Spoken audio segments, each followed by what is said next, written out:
안녕하세요. 저는 평범한 50대 주부입니다. 설마 여기에 사연을 보내는 날이 올 줄은 몰랐는데요.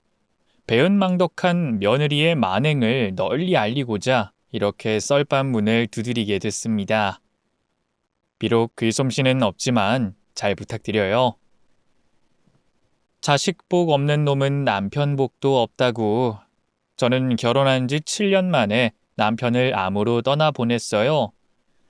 당시 제 나이가 만으로 33이었으니 그 젊은 나이에 얼마나 막막했겠어요. 부모님도 두 분 다 일찍 돌아가셔서 천의 고아나 다름없는 처지였던지라 기댈 수 있는 친정이 있는 것도 아니었고요. 가뜩이나 저를 못마땅해 하던 시어머니는 남편의 죽음으로 완전히 저와 연을 끊어버리셨죠. 남편을 따라 확 죽고 싶은 마음뿐이었지만 그럴 수도 없었어요. 당시 제게는 5살 배기 어린 아들이 있었거든요. 장례를 치르고 집에 돌아왔는데 아빠는 어디 갔냐며 묻는 그 핏덩이를 끌어안고 얼마나 울었는지 몰라요. 이제 아빠는 못 와. 승준아, 멀리 하늘나라로 가버렸어. 하늘나라? 거기서 왜 못 오는데? 아빠가 할 일이 많거든. 너무 바빠져서 우리를 만나러 오기가 힘들대. 아마 오랫동안 못 볼 거야. 대신 엄마가 그만큼 승준이 더 사랑해줄게. 알았지? 어린 아들은 남편의 죽음을 온전히 이해하지 못했어요. 그래서 한동안은 아빠를 데려오라면서 울고불고 떼를 썼죠. 그런데 1살, 2살 나이를 먹다 보니 자기 나름 아빠가 돌아올 수 없는 곳으로 떠났다는 걸 이해했나 봐요. 언젠가부터 아빠를 찾지도 않았고요. 아빠 대신 내가 엄마 지켜줄 거야. 그러니까 슬퍼하지 마, 엄마. 하고 저를 위로하기도 했죠. 남편의 목까지 대신에 아둥바둥하는 제 모습을 바로 옆에서 지켜본 탓일까요? 아들은 너무 빨리 철이 들어버렸어요. 초등학생 때부터 그 고사리 같은 손으로 집안일을 도왔고요. 공부도 곧잘해 늘 반 1등을 놓치지 않았죠. 기특한 한편 마음 아팠어요. 마냥 철없이 뛰어놀 나이에 세상의 슬픔을 너무 빨리 깨친 것 같아 말이죠. 그런 아들 덕분에 이 악물고 더 열심히 산 것 같아요. 낮에는 마트 캐셔로 일하고 새벽엔 우유 배달 일을 하면서 돈을 벌었죠. 남편이 죽으면서 남기고 간 보험금이 있었지만 그건 아들의 대학 등록금과 결혼 자금으로 남겨두고 싶었거든요. 제가 버는 돈으로는 생활비며 아들 학비로 쓰기에도 빠듯했지만 그래도 최대한 절약하며 사니 버틸만 하더라고요. 그 와중에도 어디 가서 아빠 없다고 기죽을까봐 아들이 먹고 입고 쓰는 건 다 좋은 걸로만 해줬네요. 전 시장에서 산 싸구려 신발을 밑창이 서너 번 떨어질 때까지 신어도 아들 운동화만큼은 백화점 브랜드 제품으로 사주곤 했죠. 다른 애들 다 갖고 있다는 전자사전이며 mp3 같은 전자기기도 제 점심을 굶어가며 사줬고요. 그런 제 노력을 알아준 걸까요? 아들은 사춘기 때도 큰 말썽 한번 일으키지 않고 잘 자라줬고요. 대학 졸업 후 저희 지역에서 제일 크고 유명한 회사에 들어갔어요. 첫 월급을 타온 날엔 아들을 끌어안고 펑펑 울었더랬죠. 글쎄 이놈이 한눈에 봐도 비싸 보이는 구두를 사와선 선물이랍시고 내밀지 뭐예요. 그동안 어머니 신발 볼 때마다 가슴이 너무 아팠어요. 좋지도 않은 신발을 밑창 떨어지면 본드 붙여 신고 또 밑창 떨어지면 본드 붙여 신고 그렇게 너덜너덜해질 때까지 신으시면 제 신발은 항상 기죽지 말라고 백화점에서 제일 비싼 걸로 사주셨죠? 그게 너무 고마우면서도 죄스러웠어요. 이젠 제가 돈 열심히 벌어서 어머니가 해준 만큼, 아니, 그 이상으로 효도할 테니까 아무 걱정 마세요. 애미가 자식한테 그렇게 하는 게 당연한 거지. 그깟 신발이 뭐라고 네가 죄스럽기까지 해. 그리고 너 힘들게 번 돈으로 뭐 이런 걸 다 샀어. 딱 봐도 비싸 보이는데. 그동안 어머니가 제게 해주신 것에 비하면 아무것도 아니에요. 얼른 신어보세요. 사이즈 안 맞으면 교환해야 하니까. 아들의 재촉에 어쩔 수 없이 신발을 신어봤어요. 비싼 거라 그런지 발에 착 감기는 게 좋긴 좋더군요. 그 뒤로도 아들은 월급을 타는 족족 제 옷이며 가방 같은 걸 사줬고요. 차를 한 대 뽑더니만 주말엔 절 데리고 여기저기 드라이브를 다녔어요.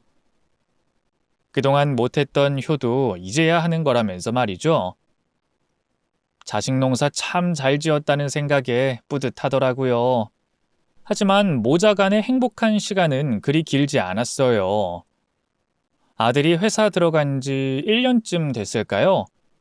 언젠가부터 퇴근이 부쩍 늦어지고 주말에도 자꾸 밖에 나간다 싶더라니 아니나 다를까 갑자기 제게 소개하고 싶은 여자가 있다고 하더군요.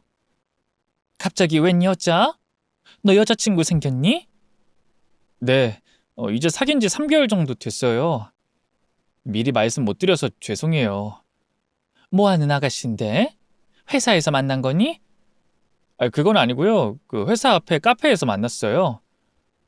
걔가 거기서 일하거든요. 그래? 몇 살인데? 좀 어려요. 이제 26? 그래? 4살이면 궁합도 안 볼 만큼 천생연분이라는데 잘 됐네. 그때까진 그저 드디어 아들도 다 커서 연애를 하는구나 감개무량했어요. 그동안은 공부하랴 취업 준비하랴 바쁘다고 도통 여자한텐 관심이 없었거든요. 그런데 이게 웬걸 아들이 갑자기 결혼 얘기를 꺼내는 게 아니겠어요. 전 단순히 여자친구를 소개해주겠다는 건 줄 알았는데 그게 아니라 그 아가씨와 결혼하고 싶으니 인사를 드리러 오겠다는 거였어요. 첫 연애인데다 만난 지 3개월밖에 안 됐다면서 너무 이른 게 아닌가 싶었죠. 좀 빠르지 않니? 아무리 좋은 사람이라고 해도 1년은 만나봐야지. 제 만류에 아들은 좀 난감해하는 기색이었어요. 한참 머뭇거리더니 갑자기 청천벽력 같은 말을 하더군요. 실은 여자친구가 임신했어요. 뭐? 뭐? 네 애를 가졌단 말이야? 네. 그 병원 가서 확인해 보니까 이제 8주 됐대요. 배 더 부르기 전에 식 올리려면 서둘러야 할 것 같아요. 생전 사고 한 번 안 치던 모범생 아들이 설마 혼전 임신을 할 줄이야. 너무 당혹스럽더군요. 그치만 이미 생긴 애를 지우라고 할 수도 없고 뭐 어째요. 그 아가씨네 집안에도 너무 미안해 얼른 결혼하라고 했죠. 그렇게 이듬해 봄 아들은 처음 사귄 여자친구와 바로 식을 올렸고요. 그해 가을 예쁜 딸을 낳았습니다. 그리고 그때부터 제 인생의 본격적인 지옥길이 열렸죠. 사실 며느리는 처음 볼 때부터 제 마음에 쏙 차는 며느리는 아니었어요. 얼굴은 예쁘장하게 생겼지만 뭔가 다가가기 어렵다고 해야 할까요? 냉랭한 인상에 애교도 없고 무뚝뚝한 편이었죠. 또 요즘 젊은 애들이 그렇듯 똑 부러지고 자기 주장도 세서 본인이 의도한 건 아니겠지만 가시돋친 말투로 상처를 받기도 여러 번이었어요. 특히 이 결혼 전 합가 문제로 마음이 많이 상했죠. 어머님, 전 돌려 말하고 이런 거 못해서 그냥 대놓고 말씀드릴게요. 오빠는 어머님 모시고 살고 싶다는데 전 솔직히 불편하거든요. 제가 원래도 좀 예민한 편인데 임신하고부터는 더 그래서 어머님 잘 챙겨드릴 자신이 없어요. 애 낳고는 애 때문에 정신 없을 거고요. 같이 살면 분명 서로 안 맞는 게 생기고 제가 어머님 서운하게 해드리는 일이 생길 텐데 그러느니 따로 살면서 적당히 거리 유지하는 게 낫지 않겠어요? 저는 말할 틈도 주지 않고 그렇게 다다다 쏟아내는데 뭐라고 대꾸해야 할지도 모르겠더군요. 제가 합가하고 싶다고 눈치를 준 것도 아닌데 그렇게 먼저 선수를 치니 기가 막히더라고요. 그렇다고 며느리와 대거리하고 싶은 마음은 없었어요. 친구들은 그런 며느리는 초장부터 길을 꺾어놔야 한다고 조언했지만 굳이 나서서 대립각을 세우고 싶진 않더라고요. 제가 남편이 죽기 전까지 시집살이로 워낙 고생을 많이 해서 말이죠. 그래서 며느리의 말에 잠자코 고개를 끄덕였네요. 그래, 난 걱정 말고 둘이서 잘 살기나 하렴. 몸 잘 추스르고 혹시라도 힘든 일 있으면 얘기하고. 이해해 주셔서 감사합니다. 오빠가 계속 어머님 모시고 살아야 한다고 고집부려서 말이에요. 그냥 제가 어머님한테 따로 말씀드리는 게 낫겠다 싶었어요. 제가 이런 말한 거 오빠한텐 비밀로 해주세요. 아셨죠? 그리고 어머님이 먼저 나서서 혼자 살고 싶다 해주시면 더 좋고요. 그래, 걱정 말거라. 며느리의 당부대로 저는 아들에게 합가는 원치 않는다 말했어요. 아들은 만류했지만 제가 계속 고집을 부리니 마지못해 제 뜻을 따르겠다 하더군요. 그렇게 아들을 장가 보낸 후 저는 혼자 살기 시작했어요. 그동안 모은 돈으로 아들 신혼집을 해준 터라 빈털털이나 다름없었는데 앞으로의 생활이며 노후 준비는 어떻게 해야 할지 눈앞이 캄캄하더군요. 그쯤에 아들의 권유로 마트 캐셔 일이며 우유 배달 일을 전부 그만둔 상태였거든요. 급한 대로 지인 소개를 받아 식당 주방 설거지 일을 시작했어요. 하루 종일 선체로 끝없이 밀려드는 접시들을 씻어야 했는데요. 집에 돌아오면 팔다리가 퉁퉁 부어서 아무것도 할 수가 없었어요. 이불 위에 누운 채 혼자 끙끙대며 앓고 있자면 아들과 함께 지내던 시간이 그리워졌죠. 기껏 키운 자식놈을 며느리에게 빼앗겼다는 생각에 상실감이 들기도 했네요. 그치만 이미 자기만의 가정을 꾸리기 시작한 아들에게 그런 마음을 내색할 순 없었어요. 하지만 아들은 여전히 아들이었어요. 제가 다시 식당 일을 시작한 걸 알고는 당장 그만두라면서 다달이 생활비를 보내주겠다고 하더군요.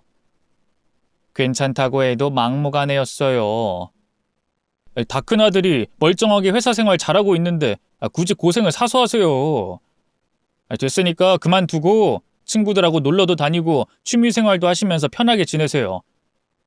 돈은 제가 다달에 100만 원씩 붙여드릴게요. 부족하면 그때그때 얘기하시고요. 아이고 됐다. 너도 이제 처자식이 있는 가장인데 돈을 그렇게 막 쓰면 어떡해. 슬기 태어나서 이제 돈 들어갈 일도 많을 텐데. 괜찮아요. 어머니 아들 능력 있어요. 그 정도쯤은 제가 다 감당할 수 있으니까 보내드리겠다는 거예요. 그 돈은 이제 너 혼자 버는 돈 아니야. 새아가가 집에서 살림하고 애 키우면서 같이 버는 돈이지. 아내한테 생활비는 넉넉하게 주고 있어요.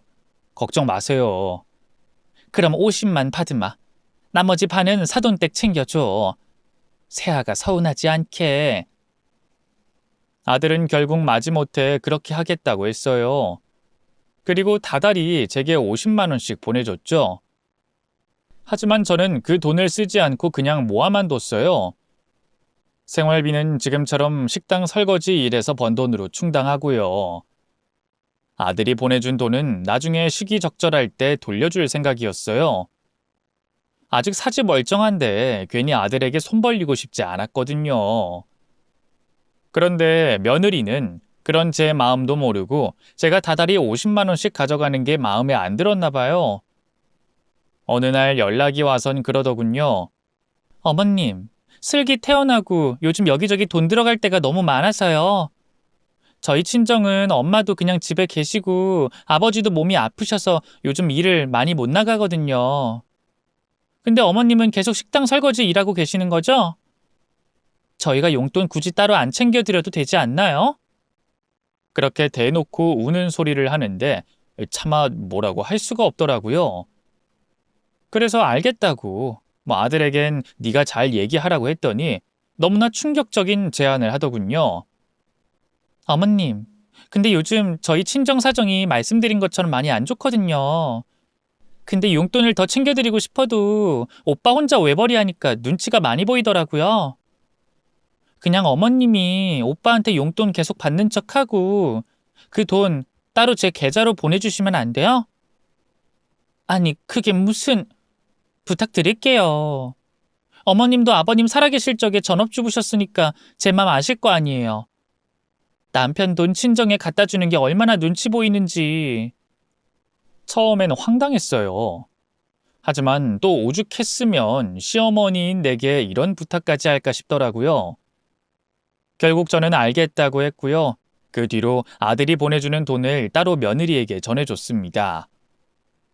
그런데 그렇게 반년쯤 지났을까요? 갑자기 며느리가 돈 그만 보내줘도 된다고 그냥 저 쓰라고 하더군요. 식당 일도 그만두라 하대요. 갑자기 싹 달라진 태도에 어안이 벙벙했어요. 아니, 갑자기 왜 그러니? 무슨 일 있어? 무슨 일 있긴요. 이제 저희 친정 사정도 좀 나아져서요. 그리고 어머님 연세도 있으신데 식당 설거지 같은 굳은 일 계속하는 거 너무 힘들잖아요. 그냥 오빠가 보내주는 돈으로 편하게 지내세요. 가끔 저희 집에 와서 슬기랑 놀아주시기도 하고요. 바보 같은 저는 며느리가 그래도 내 생각을 해주긴 하는구나 하고 감동받았더랬죠. 그 안에 며느리의 검은 속셈이 숨겨져 있을 줄은 꿈에도 몰랐네요. 그로부터 얼마 안 돼 며느리는 갑자기 할 말이 있다며 아들과 저를 불러 모았어요. 그리고는 글쎄 애 낳은 지 얼마나 됐다고 갑자기 사업을 하겠다지 뭐예요? 대학 친구가 이번에 카페를 차리는데 같이 동업하자고 했다면서 꼭 해보고 싶다고 하더군요. 애 젖된 지 얼마나 됐다고 장사라니. 아들도 저도 처음엔 말렸어요. 지금은 애가 너무 어리니 좀 더 키우고 나서 가라고 했죠. 그러자 며느리는 울고불고 난리가 났어요. 싫어요. 이렇게 집구석에 처박혀서 애나 키우며 살고 싶지 않아요. 저도 오빠 만나기 전엔 꿈 많은 20대였다고요. 제 이름 건 카페도 차리고 싶었고 사장님 소리도 듣고 싶었어요. 친구들은 다 학교 다니면서 사업하면서 자기 삶 꾸려나가느라 바쁜데 저만 애한테 발목 잡혀서 너무 억울해요. 제가 볼 땐 그냥 육아가 너무 힘드니까 도피하는 것처럼 보였어요. 하지만 아들, 딴에는 자기 때문에 며느리가 그렇게 된 것 같아 마음이 안 좋았나 봐요. 따로 베이비시터를 구하든지 할 테니 며느리에겐 사업하고 싶으면 하라고 하더군요. 그런데 며느리는 또 고개를 절레절레 저었어요. 우리 딸을 어떻게 남의 손에 맡겨요? 한국인 보모 쓰면 돈도 달에 몇백은 깨질 텐데. 그러지 말고 그냥 어머님이 봐주시면 안 돼요? 며느리가 눈물을 글썽이며 저를 바라봤어요. 그제야 며느리가 제게 갑자기 일을 그만두라 하고 용돈까지 쥐어준 이유를 알겠더군요. 꼴랑 돈 50에 손녀딸 육아를 떠넘기려 하다니 참 기가 막혔어요. 제가 아무 말도 못한 채 벙쪄 있자 며느리가 더욱더 적극적으로 애원하기 시작했어요. 어머님도 일 그만두셨잖아요. 적적하실 텐데 매일 와서 슬기도 봐주시고 저랑 오빠랑 같이 저녁 먹고 하면 좀 좋아요. 글쎄다. 난 여기서 우리 집까지 거리도 있고 체력도 예전 같지 않아서. 에이, 어머님 나이면 아직 한창이죠. 그리고 슬기 순하고 얌전한 거 아시잖아요. 손이 가봐야 뭐 얼마나 가겠어요. 그냥 제때 분유 먹이고 기저귀 갈아주고 그게 단데. 부탁드려요. 저 꼭 카페 하고 싶단 말이에요. 네? 가게 자리 잡고 수익 실현되면 그땐 용돈도 더 드릴게요. 며느리답지 않게 애교까지 부리며 매달리니 참 난감하더라고요. 그런 저희를 보던 아들이 먼저 나서서 입을 열더군요. 아이, 됐어. 그냥 사람 구해서 써. 어머니 디스크 때문에 허리도 안 좋으신데 육아를 어떻게 해. 그러자 며느리가 바로 인상을 찌푸리고 성을 내더군요. 그럼 나는 뭐 사지가 멀쩡해서 그동안 슬기 받는 줄 알아요? 산후통에 전몸살 때문에 온몸이 부서질 것 같은데 몇 시간에 한 번씩 일어나서 애 모유 먹이느라 잠도 제대로 못 잤어요. 사는 게 아니었다고요. 안 그래도 나 혼자 생고생해서 나왔는데 왜 키우는 것도 나 혼자 키워야 돼요? 그러니까 사람 쓰자고 했잖아. 당신 벌어오는 돈이 빠듯한데 어떻게 그래요? 기존에 쓰던 돈에 나 가게 차린다 뭐다 하면 돈이 또 줄줄 셀 텐데 그게 가당키나 해요? 돈 얘기가 나오자 아들은 입을 꼭 다물었어요. 확실히 아들이 대기업 다녀 벌이가 쏠쏠하긴 해도 베이비시터를 쓸 만큼 여유로운 건 아니었거든요. 아들이 그렇게 곤란해하는데 어떻게 애미인 제가 외면할 수 있었겠어요. 결국 저는 아들과 며느리를 향해 입을 열었어요. 아이고 싸우지들 마라. 어차피 집에 혼자 심심하던 차였어. 여기 와서 슬기 보고 하면 나야 좋지. 정말요 어머님? 역시 어머님이라면 그렇게 말씀해 주실 줄 알았어요. 감사합니다. 며느리는 제 손까지 잡고 너무나 기뻐했어요. 아들은 여전히 걱정스러운 눈치였지만 한시름 놨다는 듯 제게 힘들면 언제든 말씀하세요. 아셨죠? 하더군요. 그 뒤로 며느리는 바로 카페를 차려 바쁘게 살기 시작했고요. 저도 아들 집을 왕래하면서 손녀딸을 돌보기 시작했습니다. 그래도 아들을 홀로 키워낸 경험이 있으니 힘들어도 견딜 수 있을 거라고 생각했어요. 그런데 체력이 한창이던 30대 때와 하던 육아와 다 늙어서 하는 손녀 육아는 차원이 다르더군요. 가뜩이나 팔, 다리며 허리 성한 곳이 없는데 하루 종일 애를 안고 어르고 하다 보니 온몸에 뼈 마디가 욱신거렸어요. 특히 손목 인대가 너무 심하게 늘어나서 일주일에 사흘은 정형외과 신세를 져야 했죠. 일하는 아들한테는 차마 우는 소리를 할 수 없어 며느리에게 힘들다고 얘기해봤지만 며느리는 들은 척도 하지 않았네요. 가게 쉬는 날은 좀 집에서 같이 손녀딸 좀 봐달라고 해도 별 핑계를 다 대며 기어코 집을 나가더라고요. 며느리의 만행은 거기서 끝이 아니었어요. 심지어 집안일마저 하나 둘 제게 떠넘기더군요. 며느리 하는 카페가 나름 장사가 잘 되기 시작하면서 돈도 많이 벌고 알바도 여러 명 쓰기 시작했거든요. 그럼 자기가 집에서 살림을 좀 하거나 하다못해 가사 도우미라도 쓰면 좋겠는데 돈 아깝다면서 자꾸 모르쇠를 하더라고요. 그렇다고 저까지 그럴 수는 없잖아요. 결국 제가 손녀딸을 들쳐업고 장을 받아 음식을 하기 시작했고요. 그러다 보니 빨래며 청소 같은 것도 자연스럽게 도맡아 하게 됐죠. 그런데도 며느리는 제게 고맙다, 고생한다 말 한마디 한 적이 없어요. 하다못해 아들 대신 용돈이라도 손에 쥐어준 적이 없었죠. 그 아들이 있을 땐 이빨린 소리를 하기도 했네요. 아들 퇴근하기 전엔 귀신같이 들어와 어머님 많이 힘드셨죠? 이제 슬기 저 주시고 식사하세요.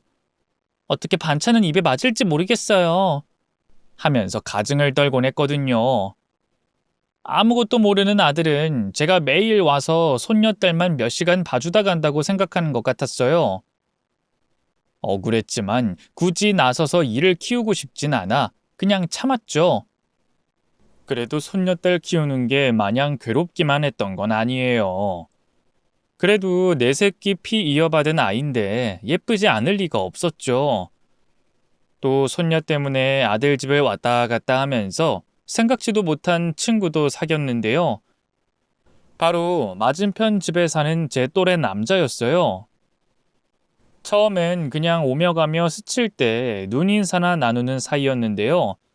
하루는 우연히 엘리베이터를 같이 타게 됐어요. 그분이 먼저 앞집 사시죠? 하고 말을 걸더군요.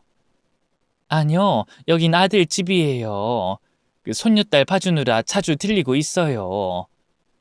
아이 대단하시네요. 황혼 육아만큼 힘든 게 없다는데. 손녀딸이 너무 예뻐서 힘든 줄도 몰라요. 그러시군요. 저는 김석두라고 합니다. 앞으로도 종종 얼굴 보면서 인사합시다. 네, 그래요. 전 박경옥이라고 해요. 그렇게 인사하고 엘리베이터에서 내리려던 순간이었어요. 갑자기 엘리베이터가 흔들리더니 그대로 멈춰버리는 게 아니겠어요? 엘리베이터에 갇혀본 건 처음이었기에 얼마나 놀랐는 줄 몰라요. 그 자리에 주저앉아 달달 떨기만 했죠. 그러자 석도 씨가 다가와 저를 부축하더군요. 아이, 괜찮아요.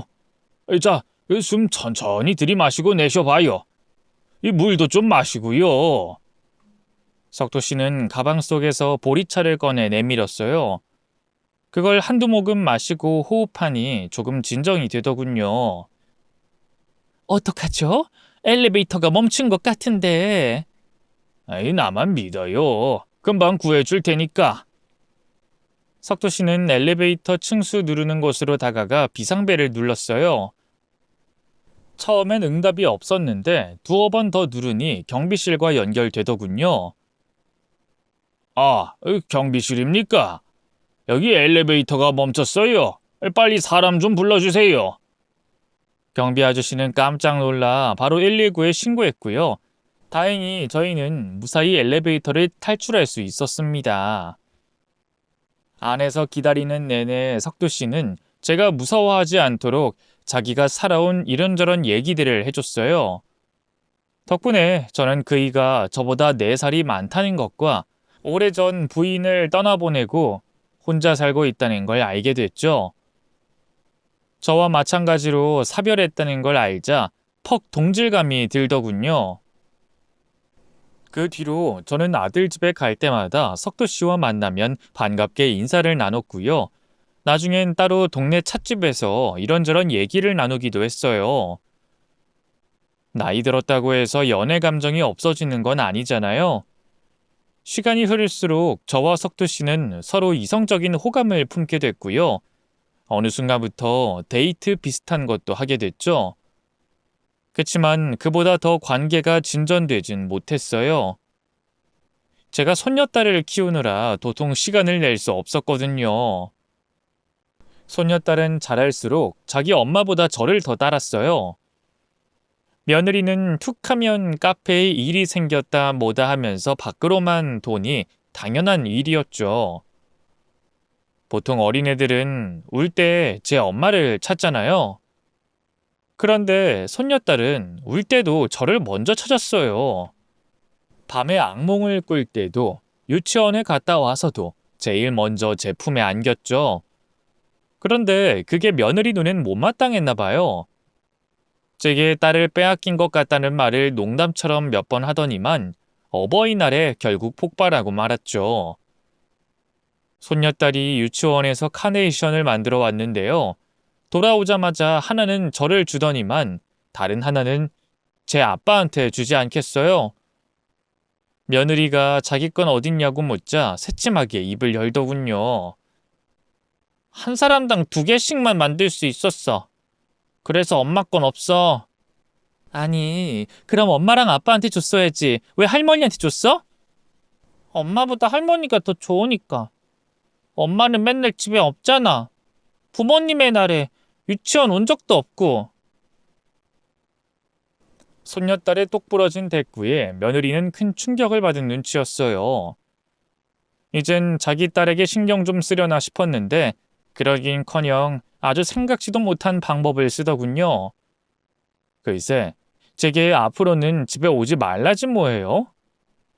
이제 애도 다 컸으니 굳이 할머니 손길이 필요 없을 것 같다면서요. 어째나 당황스럽던지요. 저야 그렇다 쳐도 손녀딸 입장에선 저를 엄마처럼 생각하고 있었으니 당연히 난리가 났죠. 할머니 데려오라고 매일 울고불고 했나 봐요. 보다 못한 아들이 다시 저를 부르려고 했지만 며느리는 완강하게 고개를 저었죠. 안 돼요. 이렇게 어머님한테 의존해서 내가 어떻게 독립심을 기르겠어요? 막말로 어머님이 앞으로 살면 얼마나 더 사신다고. 지금부터라도 정 떼야 해요. 어머님이 너무 오냐오냐 키워서 애를 다 버려놓으신 거라고요. 말을 해도 참 밉게도 하더군요. 심지어는 손녀딸이 계속 저를 찾자 말도 안 되는 억측을 하기까지 했어요. 어머님, 그동안 저 모르게 슬기한테 무슨 짓 하신 거예요? 막 제 욕하고 그러신 거예요? 내가 그런 짓을 왜 하니? 그럼 슬기가 왜 어머님만 찾고 저는 싫다고 해요? 애 엄마는 전데 이상하잖아요. 그냥 낳았다고 엄마겠니? 키워야 엄마지? 그동안 너 일한다 뭐한다 핑계대면서 슬기 한번 안아준 적이나 있니? 제 말에 며느리는 아무 말도 못했어요. 그저 셀쭉하니 입을 다물고 있다가 이제 일도 알바생들한테 맡기면 되니까 슬기 문제는 자기가 알아서 하겠다고 하더군요. 당분간은 저희 집에 오지 말아주세요. 슬기가 너무 어머님하고만 시간을 보내서 저랑 애착관계 형성이 잘 안 된 것 같아요. 모녀 둘만의 시간을 좀 보낼게요. 아셨죠? 애엄마가 그렇게 대놓고 막아서니 뭐 어쩌겠어요. 손녀딸이 눈에 아른거려도 그저 꾹 참을 수밖에 없었죠. 그래도 지 딸이니 뭐 어련히 알아서 잘 키우겠거니 했는데 그건 제가 며느리를 너무 후하게 본 거였죠. 그로부터 한 3개월쯤 지났을까요? 아들이 해외 출장 때문에 일주일 정도 자리를 비웠을 때였죠. 가서 일은 잘하고 있을까, 밥은 잘 먹고 있을까 걱정하고 있는데 갑자기 핸드폰이 울리더군요. 아들인가 했는데 며느리 번호였어요.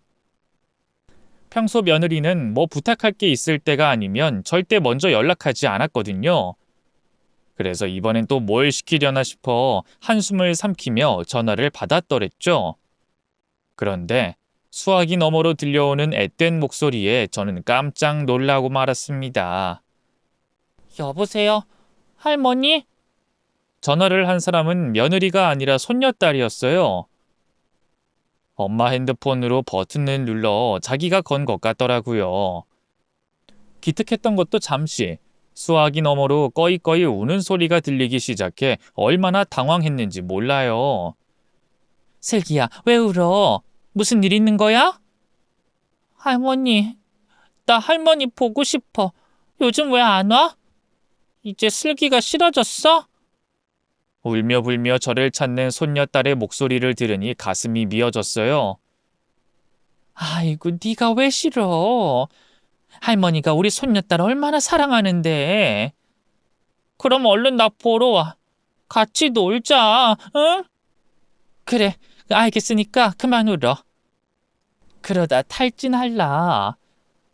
저는 그대로 전화를 끊고 부랴부랴 아들 집으로 향했어요.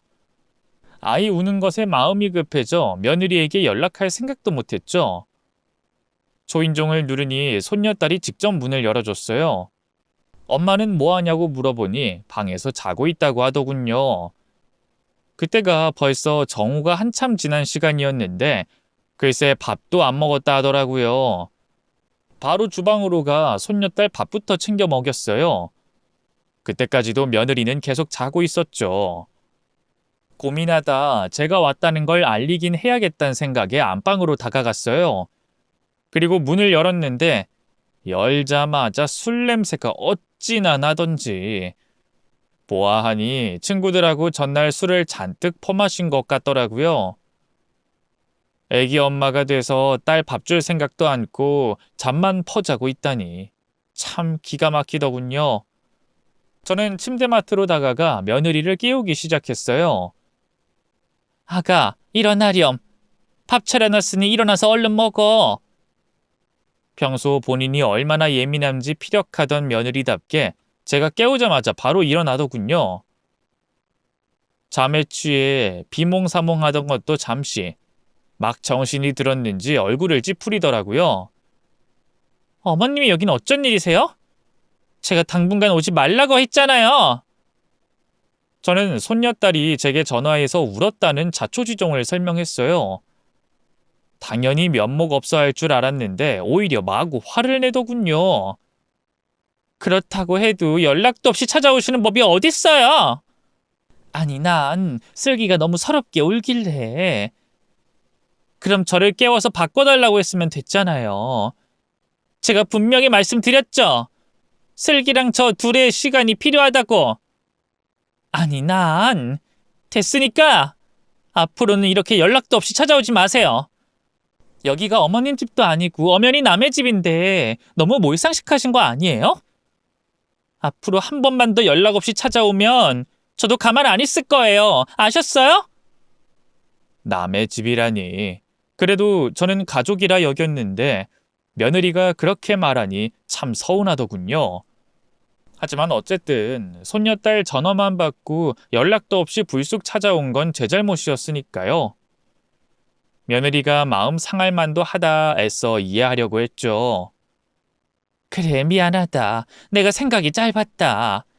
앞으로는 꼭 미리 연락하고 찾아오마. 제 사과에도 며느리는 고개를 휙 돌렸어요. 그리고는 그대로 저를 문전박대하더군요. 어찌나 마음이 상하고 서럽던지요. 그 뒤로 저는 한동안 며느리는 물론 아들에게도 연락하지 않았어요. 그동안 쌓아두고만 있던 게 터졌는지 며느리가 꼴도 보기 싫더군요. 며느리가 손녀딸을 어찌 키우든 이젠 신경 끄겠다고 다짐했죠. 대신 저는 석두 씨와 많은 시간을 보냈어요. 석두 씨도 그쯤엔 직장에서 은퇴해 시간이 많이 생겼거든요. 둘이서 여기저기 쏘다니며 늦가기 데이트를 즐겼죠. 하지만 마음 한켠으로는 계속 아들과 손녀딸이 걸리더라고요. 결국 얼마 안 가 저는 슬그머니 아들에게 안부 전화를 걸었죠. 그런데 목소리가 너무 안 좋더라고요. 무슨 일 있냐고 물으니 위염 때문에 며칠째 밥도 제대로 못 먹고 있다고 하더군요. 아들이 어릴 때부터 위가 약했거든요. 아이고, 아프면 좀 쉬지. 아니, 못한다고 또 회사를 나갔어. 요즘 일이 많아서요. 계속 야근하고 있어요. 그럼 밥이라도 잘 챙겨 먹어야 할 텐데 슬기 어머한테 말해서 죽이라도 써달라고 해라. 슬기 엄마도 바빠요. 슬기 보랴 카페 일하랴 얼마나 정신 없겠어요. 전 가게에서 사다 먹고 있으니까 신경 쓰지 마세요. 아이고, 그래도 집밥이랑은 다르지. 내가 좀 해다 주랴? 괜찮아요. 어머니도 힘드시잖아요. 힘들긴 뭐가 힘들어. 됐다는 아들의 말을 모른 척하고 바로 전화를 끊었어요. 그리고 부랴부랴 시장에 가 닭이며 뭐며 장을 봐와 죽을 끓이기 시작했죠. 아들이 제가 만든 닭죽을 참 좋아했었거든요. 만드는 김에 며느리가 좋아하던 겉절이랑 밑반찬도 몇 개 더 했어요. 아무리 미워도 어쨌든 내 아들 부인이자 손녀딸 엄만데 미운 놈 떡 하나 더 준다는 심정으로 음식을 만들었죠. 그러다 보니 어느덧 창밖으로 해가 저물더라고요. 내일 가져다 줄까 하다가 따끈할 때 먹이고 싶은 마음에 바로 아들에게 전화했죠. 퇴근하기 전에 집에 들려 가져가라고 하려고요. 그런데 아들은 일이 바쁜지 도통 전화를 받지 않았어요. 생각해보니 아픈 사람을 괜히 집까지 불러 뭘 하나 싶더군요. 제가 직접 배달해주는 게 마음이 편하겠더라고요. 결국 반찬을 이고 지고 버스를 탔어요. 다행히 한 번에 가는 버스가 있어서 어렵지 않게 갈 수 있었죠. 버스 타고 가는 사이 며느리에게 전화를 걸었는데요.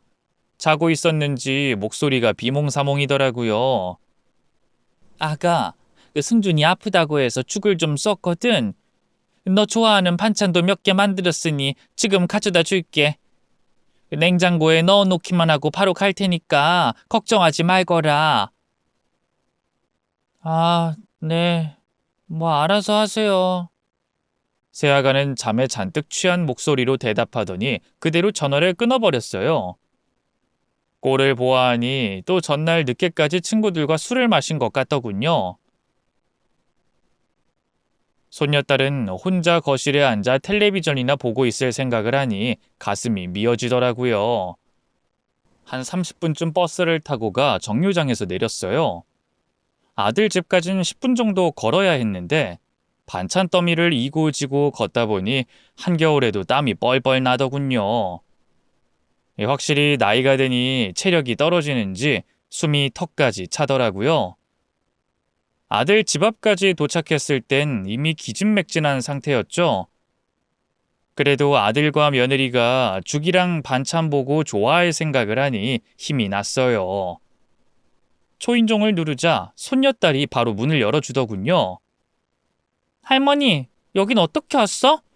슬기 보러 온 거야? 손녀딸은 오랜만에 본 저를 정말 반갑게 맞이해줬어요. 죽이랑 반찬만 넣어주고 가려고 했는데 조금만 더 있다 가라면서 마구 저를 붙잡더군요. 결국 아들이 올 때까지만 있다 가려고 거실 소파에 엉덩이를 붙였죠. 그리고 손녀딸과 소꿉장난도 하고 동화책도 읽어주며 시간을 보냈어요. 그런데 그 소리가 시끄러웠던 걸까요? 갑자기 안방문이 열리더니 자고 있던 며느리가 나오더라고요. 제 모습을 멍하니 보는가 싶더니만 이내 화들짝 놀라선 소리를 지르지 뭐예요. 깜짝이야. 어머님이 여긴 어쩐 일이에요? 제가 연락도 없이 찾아오지 말라고 했잖아요. 마치 제 전화를 받은 적이 없다는 것처럼 얘기하니 황당하더군요. 아무래도 잠결에 받아서 기억을 못하는 것 같더라고요. 기가 막혀 상황을 설명하려는데 며느리는 제 말을 들으려고조차 하지 않았어요. 한슬기 너, 내가 할머니랑 이제 못 논다고 했지? 얼른 방에 들어가. 죄 없는 손녀딸을 억지로 방에 밀어넣더니 글쎄 제 팔을 잡고 현관 쪽으로 마구 끌고 나가지 않겠어요. 며느리가 움직일 때마다 술 냄새가 진하게 풍겼어요. 전날 늦게까지 퍼먹은 술이 아직 덜 깬 것 같더군요. 아니, 난 연락 없이 온 게 아니라 시끄러워요. 내가 연락 없이 찾아오면 뒤진다고 했죠? 벌써 노망이 난 건 아닐 텐데 왜 이렇게 사람 말귀를 못 알아쳐먹어? 좋게 좋게 말했더니 내가 호구로 보여요? 술에 취한 건지 잠에 취한 건지 며느리는 평소보다 더 강도 높은 막말을 쏟아냈어요. 진짜 열받네. 놓친 애들은 왜 이렇게 좋은 말로 하면 못 알아듣나 몰라. 왜 자꾸 연락 없이 찾아오냐고요? 진짜 우리 딸하고 내 사이를 갈라놓겠다는 거야, 뭐야? 홀로 씩씩거리던 며느리는 저를 대문 밖까지 끌어냈어요. 그리고 아파트 복도벽에 거의 패대기 치다시피 밀어버리더군요. 허리에 어마어마한 통증이 가해지면서 절로 악소리가 나더라고요. 그러거나 말거나 며느리는 눈도 깜짝 않더군요. 그리고는 그대로 제 앞에서 문을 닫고 잠금 장치까지 걸어버렸어요. 당장 꺼져요. 연락 없이 찾아오면 뒤진다고 했죠? 한 번만 더 찾아와봐. 그땐 정말 성질대로 할 거니까. 혼자 성을 내던 며느리는 잠시 후 안으로 들어가 버렸는지 더는 말이 없었어요. 홀로 차디찬 바닥에 주저앉아 있자니 스스로가 너무 비참하더군요. 그렇게 얼마나 시간이 흘렀을까요? 이만 돌아가자 하고 일어나려는데 갑자기 앞에 그림자가 드리워지더라고요. 누군가 했더니 글쎄 석두 씨였어요. 언제부터였는진 모르겠지만 앞집 문이 환하게 열려 있더군요. 제가 며느리에게 받은 수모를 고스란히 봤다는 뜻이었죠. 얼굴이 화끈거리더라고요. 다른 사람은 몰라도 석두 씨에게 그런 꼴을 보이다니 너무나 속상하고 부끄러웠죠. 그런 제 마음을 아는지 모르는지 석두 씨는 제게 말없이 손을 내밀었어요. 차마 잡지 못하고 외면하자 아예 제 겨드랑이에 팔을 끼고 저를 일으키더군요. 괜찮아요? 어디 다치진 않았어요? 차마 대답을 끝내기도 전에 울음이 비집고 나오더라고요. 석두 씨는 다 안다는 듯이 저를 끌어안고 등을 두드려줬죠. 그런 석두 씨 품에서 한참을 서럽게 울었네요. 그렇게 얼마나 울었을까요? 제가 어느 정도 진정된 것 같자 석두 씨는 저를 품에서 떼어냈어요. 그리고는 미처 말릴 틈도 없이 아들네 집 초인종을 누르더군요. 누구세요? 앞집 사는 사람인데요. 잠깐만 나와 보시죠. 석두 씨, 지금 뭐 하는 거예요? 저는 기겁해선 석두 씨를 말렸어요. 하지만 그 사이 며느리는 현관문을 열고 밖으로 나와버렸죠. 무슨 일로... 뭐야, 어머님 아직도 안 가셨어요? 저를 발견한 며느리의 눈꼬리가 뾰족하게 치켜 올라갔어요. 그러자 그 앞을 석두 씨가 막아섰죠. 해도 너무하는 거 아니오? 아이 젊은 사람이 어른 공경할 줄 알아야지. 어떻게 집까지 찾아온 시어머니를 문전박대해요? 석두 씨의 꾸지람에 며느리는 당황하긴커녕 짜증을 냈어요. 아저씨가 뭔데 남의 집 일에 참견이에요. 신경 끄고 돌아가세요. 남의 집 일이 아닌데? 나 단순히 앞집 사는 이웃 아니고 경옥 씨 애인 되는 사람입니다. 사실 그때까지 아들과 며느리에게 남자친구가 생겼다는 걸 비밀로 하고 있었거든요. 바람도 아니고 나이 들어서 하는 연애가 죄는 아니었지만 자식들에게 알리기엔 어쩐지 좀 남사스러워서요. 아니나 다를까 며느리는 입을 떡 벌리고 경악하더군요. 우리 어머님이랑 그렇고 그런 사이시라고요? 참나 기가 막혀. 아니 손녀딸 키우느라 힘들다 어쩐다 죽는 소리 하던 노친네가 언제 또 남자를 꼬셨대? 석두 씨 앞에서도 여전히 며느리는 저를 박대했어요. 아마 석두 씨가 저와 마찬가지로 별 볼 일 없는 노인네처럼 보여서 그랬던 거겠죠. 저한테 그러는 거야 참을 수 있었어요. 하지만 며느리가 석두 씨한테 눈을 부라리며 애인이든 뭐든 어쨌든 남이잖아요. 그럼 참견 말고 가세요. 하고 함부로 하는 꼴을 보니 눈이 뒤집히더군요. 전 당황하는 석두 씨를 밀어내고 며느리 앞에 섰어요. 그리고는 침착하게 입을 열었죠. 넌 대학까지 나온 애가 어른 공경은 못 배웠니? 예의 좀 차려. 이웃들 보기 부끄럽지도 않어? 뭐라고요? 어머님, 저 자꾸 건드리지 마세요. 안 그래도 지금 성질 날 대로 난 상태거든요? 제가 분명 연락 없이 찾아오지 말라고 했어요, 안 했어요? 남편한테 말해서 다신 이 집에 발도 못 붙이게 해드릴까요? 내가 무슨 연락도 없이 왔다는 거야? 나 분명히 여기 오기 전에 너한테 전화했고 네가 오라고 해서 온 거다. 전화 목록 한번 확인해봐. 제 반박에 며느리는 흠칫하더니 자기 핸드폰을 꺼냈어요. 그리고 통화 목록에서 제 이름을 확인했는지 당황하더군요. 거 봐라, 통화했지? 보나마나 또 어제 늦게까지 친구들하고 술 마시고 퍼자느라 내 전화도 비몽사몽 받았겠지. 그러면서 무슨 슬기랑 둘만의 시간을 보내겠다는 거니? 뭐예요? 지금 건수 잡았다 이거예요? 그래요, 제가 실수했네요. 죄송해요. 사과했으니 이제 됐죠? 머리 아프니까 그만 가주세요. 며느리는 건성으로 사과하더니만 그대로 집에 들어가려고 했어요. 하지만 전 그런 며느리를 얼른 붙잡았어요. 아직 사과할 사람 한 명 더 남았잖아. 석두 씨한테도 버릇없게 굴어서 죄송하다고 사과해. 건성으로 하지 말고 진심을 담아서, 알았니? 그 말에 며느리는 헛웃음을 쳤어요. 어머님, 작작하세요. 그 나이에 연애하신다는 것도 기가 막힌데 며느리 앞에서 지금 남자친구 편드는 거예요? 부끄러운 줄 아시라고요. 뭐가 어쩌고 저쩌지? 너 정말 끝까지 이렇게 경우 없이 나올 거냐? 다시는 나 안 볼 셈이야? 안 보면 저야 좋죠. 오빠는 허구한 날 혼자인 어머님 걱정된다고 우는 소리하고 슬기도 지 엄마보다 할머니가 좋다고 어머님만 찾아대는데 대체 왜 제 자리를 넘보시는 거예요?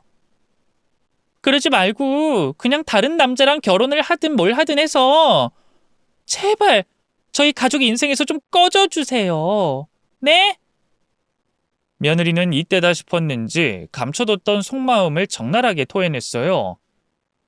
그동안 자기가 아내로서, 엄마로서 잘하지 못한 건 생각도 못하고 그저 모든 게 다 저 때문이라고만 생각하더군요. 그동안 자기 대신 애 키우고 살림해준 게 누군데 너무 배은망덕하더라고요. 네가 어떻게 나한테 이럴 수 있니? 난 그래도 너랑 잘 지내보려고 했다. 내가 처음에 승준이 모르게 연락해선 합가 싫다고 했을 때도 내 용돈 중간에서 가로챘을 때도 그럴 수 있지 이해하려고 노력했어. 그리고 장사한다는 핑계로 육아며 살림이며 다 나한테 미루는 것도 참았다고. 너 그동안 승준이 없으면 나한테 빨래 좀 돌려달라, 베란다 청소 좀 해달라. 아주 시녀처럼 부려먹었지? 그래도 난 너랑 승준이 사이 나빠질까봐 입 꾹 다물고 아무 말도 안 했다. 세상에 나 같은 시어머니가 어딨니? 며느리는 그래도 양심이 있긴 한지 아무 말도 못했어요. 그저 씩씩대며 저만 노려볼 뿐이었죠. 그런데 바로 그때 뜻밖의 목소리가 들려왔습니다. 지금 이게 대체 무슨 말이에요? 어머니가 그동안 이 사람 대신 저희 집 살림을 다 하셨다고요? 열린 현관문 때문에 복도 끝이 가려져 있어서 몰랐는데 어느새 퇴근한 아들이 거기 정승처럼 서 있더라고요. 저와 며느리가 나눈 대화를 전부 다 들은 눈치였죠. 아들의 존재를 깨달은 며느리의 안색이 하얗게 질렸어요. 오빠 언제 왔어요? 방금 어머니가 한 말 다 뭐야? 합가 싫다고 했다는 건 뭐고 용돈 중간에서 가로챘다는 건 또 뭐냐고? 별말 아니에요. 그냥 어머님이 또 연락도 없이 갑자기 찾아오셔서 그러지 말라 했더니 서운하셨나 봐요. 막 아무 말이나 지어내시네요.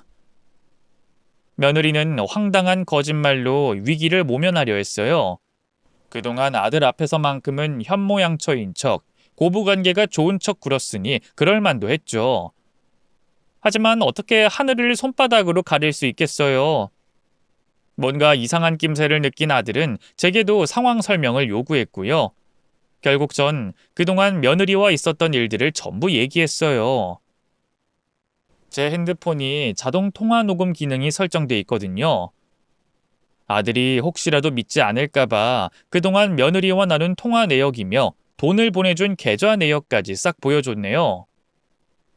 아들은 한동안 아무 말이 없었어요. 그러다 며느리를 향해 몸을 돌리더군요. 당신 그동안 우리 어머니한테 고마운 척 잘하는 척 했던 것도 전부 다 연기였던 거야? 그게 그러니까 미안해요 오빠. 난 그저... 며느리의 뒷말은 더 이어지지 못했어요. 아들이 그대로 며느리의 뺨을 때려버렸거든요. 며느리는 뺨을 감싼 채 한동안 아무 말도 하지 못했어요. 그러다 이내 정신이 나간 사람처럼 악을 쓰더군요. 어떻게 오빠가 날 때릴 수 있어요? 언제는 나밖에 없다더니, 어머님보다 날 더 사랑한다더니! 나 더는 오빠랑 못 살겠어요. 어린 나이에 시집와서 이렇게 애 때문에 발목 잡힌 것도 싫고 마마보이인 오빠한테 사랑 구걸하는 것도 더는 싫어요. 우리 그냥 이혼해요. 또 시작이네. 넌 네가 불리할 때만 이혼 얘기 꺼내지? 그럼 내가 무조건 잘못했다 하니까?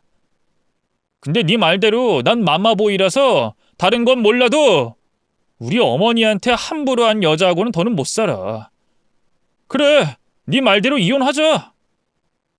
이혼 얘긴 자기만 먼저 꺼냈으면서 막상 아들이 그렇게 하자고 하니 며느리는 큰 충격을 받은 눈치였어요. 진짜 지금 나랑 갈라서겠다는 거예요? 내가 아니라 어머님을 택하겠다고? 그게 지금 말이 돼요? 말이 안 될 건 뭐야? 참나, 기가 막혀. 그래, 어디 어머님하고 둘이서 잘 먹고 잘 살아봐요. 나도 이제 내 인생 살 거니까. 내가 돈을 못 버는 것도 아니고 지금 나 하는 카페에 한 달 매출이 당신 월급보다 많은 건 알죠? 며느리는 씩씩대며 집 안으로 들어갔어요. 그리고 잠시 후 여행용 캐리어와 큰 가방을 이고 나오더군요. 이혼 서류는 조만간 보낼게요. 슬기는 당신이 키워요. 어차피 난 엄마로 생각도 안 하는 애니까. 며느리의 결심은 확고해 보였어요. 놀란 제가 만류해도 들은 척도 하지 않았죠. 아들 역시 크게 다르지 않은 반응이었어요. 얘, 너 정말 이혼할 거니? 이렇게 슬기 어멈 보낼 거야? 네. 사실 그동안 안 맞는데 억지로 맞추고 산 거였어요. 그래도 어머니한테 잘하니까 그거 하나 보고 산 거였는데 어머니한테 그렇게 막대하는 줄 알았으면 진작 갈랐었을 거예요. 몰랐는데 그동안 둘 사이가 많이 삐걱거리고 있었나 봐요. 제가 아들과 대화를 나누는 사이 며느리는 캐리어를 끌고 저만치 가고 있었어요. 그런데 그때까지 잠자코 있던 석두 씨가 갑자기 며느리를 잡더군요. 잠깐만 기다려봐요. 할 얘기 있으니까. 뭐예요? 늙으려면 곱게 늙으세요. 왜 자꾸 남의 집 일에 끼어들고 난리예요? 이건 남의 집 일이 아니고 그쪽이랑 내 사이 일인데요. 지금 그쪽이 운영하는 카페 그 사거리에 하는 땡땡 커피 맞죠? 계약 연장 안 할 거니까 다른 자리 알아보는 게 좋을 거예요. 그게 무슨... 갑작스러운 석두 씨의 말에 며느리는 황당한 얼굴을 했어요. 저도 남편도 어안이 벙벙했죠. 그러자 석두 씨가 다시 입을 열었어요. 아, 그 동업한다는 그 친구랑 계약해서 내 얼굴을 모르나? 나 그 땡땡커피 들어가 있는 그 건물 주인이요. 석두 씨의 말에 며느리는 입을 떡 벌렸어요. 그건 저도 마찬가지였죠. 석두 씨가 평범한 회사원인 줄 알았지 설마 건물을 갖고 있을 정도로 큰 부자일 줄은 몰랐거든요. 하물며 그 건물이 며느리가 하는 카페가 들어가 있는 건물이라니 이런 기막힌 우연이 또 어디 있나요? 그동안은 경옥 씨 생각해서 월세도 안 올리고 계속 계약 연장해줬던 건데 이제 그럴 이유가 없잖아요. 다음 달이 계약 만료니까 당장 가게 빼세요. 며느리는 처음엔 석두 씨의 말을 믿지 못했어요. 하지만 동업한다는 친구에게 전화해 건물주 이름이 뭔지 묻고는 사색이 됐죠. 그 친구가 말한 건물주 이름이 다름 아닌 김석두였거든요. 며느리는 전화를 끊자마자 석두 씨 눈치를 보며 슬그머니 입을 열었어요. 어르신, 죄송해요. 제가 미처 몰라 뵙고 그동안 그 자리에서 정말 장사 잘했거든요. 요즘 경기도 어려운데 갑자기 나가라 하시면 어떡해요. 조금 전엔 제가 정말 실수했어요. 한 번만 봐주세요. 네? 사과할 대상이 틀린 거 아닌가? 석두 씨는 짐짓 엄한 눈길로 저를 가리켰어요. 그러자 며느리는 재빨리 저를 향해서도 고개를 조아리더군요. 어머님, 제가 잘못했어요. 저한테 너무 잘해주셨는데 제가 은혜도 모르고 배은망덕하게 굴었어요. 용서해 주실 거죠? 허구한 날 무시할 땐 언제고. 건물주가 사과하란다고 사과하는 꼴을 보니 참 씁쓸하더군요. 그래서 고개를 가로저었죠. 글쎄다. 이제 와서 내가 용서한다고 해서 뭐가 달라지겠니? 그리고 석두 씨랑 내 관계를 알면서 거기서 맘 편히 장사할 수 있겠어? 그냥 석두 씨 말대로 하렴. 네가 정말 능력이 있다면 다른 곳 가서도 잘하겠지. 잠시만요, 어머님. 가게 이전이 말처럼 쉬운 게 아니라고요. 제발 다시 생각해 주세요. 네? 전 저를 붙잡는 며느리를 뿌리치고 석두 씨에게 나중에 보자고 인사했어요. 그리고 아들과 함께 집 안으로 들어갔죠. 당황한 며느리가 문 밖에서 저를 목 놓아 불렀지만 끝까지 모른 척했네요. 아들과 며느리는 결국 이혼했어요. 몰랐는데 며느리는 그 동업한다는 친구와 그렇고 그런 사이인 것 같더군요. 본인은 이혼 후에 사랑에 빠진 거라며 딱 잡아뗐지만 글쎄요. 이혼하고 한 달 만에 혼인신고를 하는 게 말이 되나요? 아예 새살림 차릴 결심을 했는지 딸 친권이며 양육권도 모두 순순히 넘겨주더라고요.